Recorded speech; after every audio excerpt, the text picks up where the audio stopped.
The second issue for discussion is in regards to tax policy. And Mr. Roy, I hope it's not the second issue. I have it down as the fourth. or the fourth. Nobody likes to pay taxes. Nobody.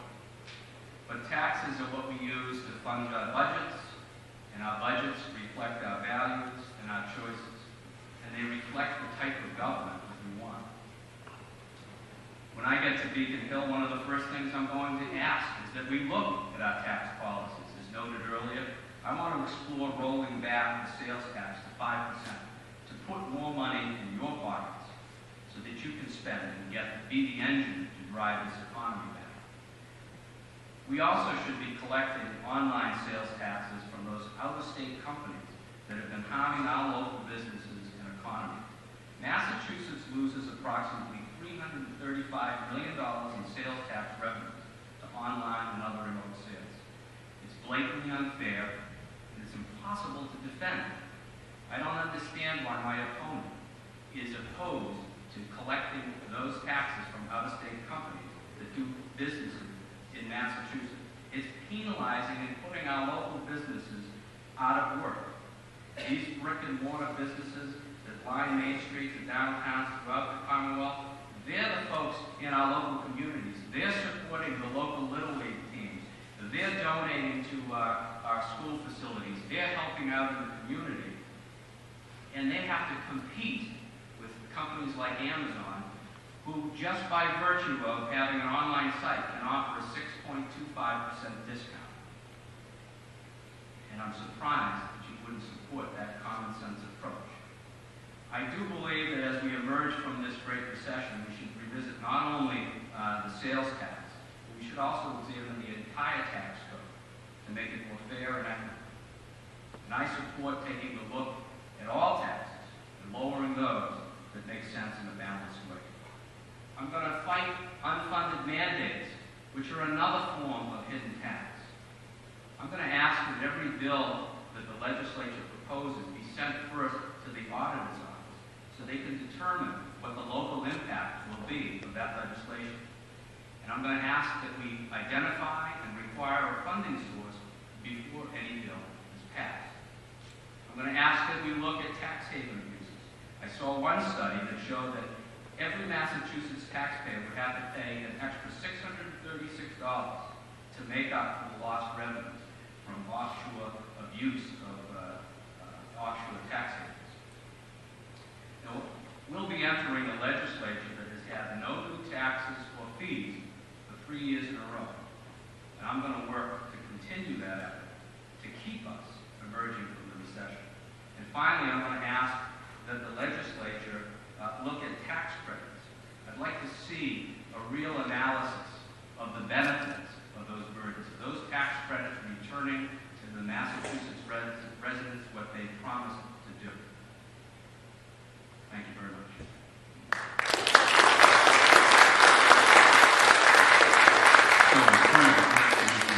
Issue number 4 is tax policy. Very good. Before we get to that, Jeff, you know I like Jim Valley, and you know I respect Jim Valley, and it concerns me as somebody seeking public office that you would make a statement like you just did on this stage, that if somebody questions the performance of their government, somehow they're impugning an individual like Jim Valley. Don't do that, Jeff. I like that.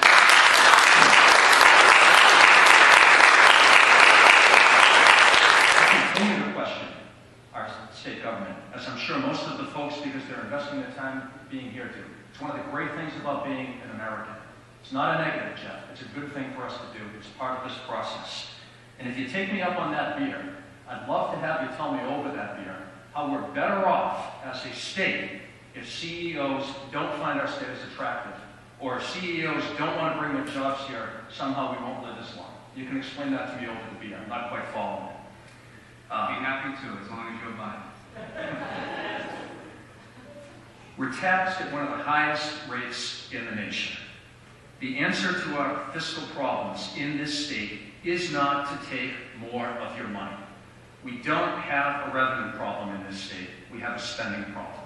This is the difference between my political philosophy and the Democratic Party that's been in control. Let me say that again. The answer is not to give them more of your money. The answer is to cut wasteful spending. Another difference of opinion. My opponent opposes the tax-free weekend. He said on this stage at a prior debate that he thinks we should do a study of this to see if this helps businesses. Well, I don't want to spend any of your tax money commissioning yet another study. All we need to do, Jeff, is get in our cars, drive one exit south on 495, and look at the line of traffic trying to get into the Rentham Outlet Mall on the tax-free weekend. It helps businesses. And the people in the state appreciate getting a break from taxes for one weekend as well. And I think they deserve it. So I don't agree with you. I think the tax-free weekend is good for businesses, and it's good for the folks that live in our community. And I would want to keep that in place. The internet-based taxes. Absolutely, that this is an issue for the brick and mortar businesses. And what I would advocate, if anything is done to collect those, that a reciprocal tax credit is given to the businesses that don't have internet-based sales yet. I mean, to simply start taxing these, all we're doing, Jeff, when we do that, is let's take the new Franklin High School, for example, which we were both so excited to see the groundbreaking at this past Saturday, and their wonderful technology center there. What we're teaching the students in that high school, if we take action like this where other states aren't, is we're teaching them, when you create your internet-based sales company, make sure you do it out of Franklin and out of the state of Massachusetts, because we're going to be one of the only states that do that. You have to be competitive with your neighbors or the jobs leave. That's what's happening. I'm in favor of a property tax exemption for seniors. I know you're in favor of some tax credits for seniors on property tax, but you're against an all-out exemption. I'm in favor of an exemption for seniors. I think that the seniors that have paid taxes their whole life and live in this community shouldn't have to face the choice of selling their home when they've got a fixed income just keeping up with increased property taxes. According to the Boston Business Journal this week, 21 communities have already submitted their property tax rates for fiscal year 2013, and all of them have gone up, many of them more than 20% just from last year.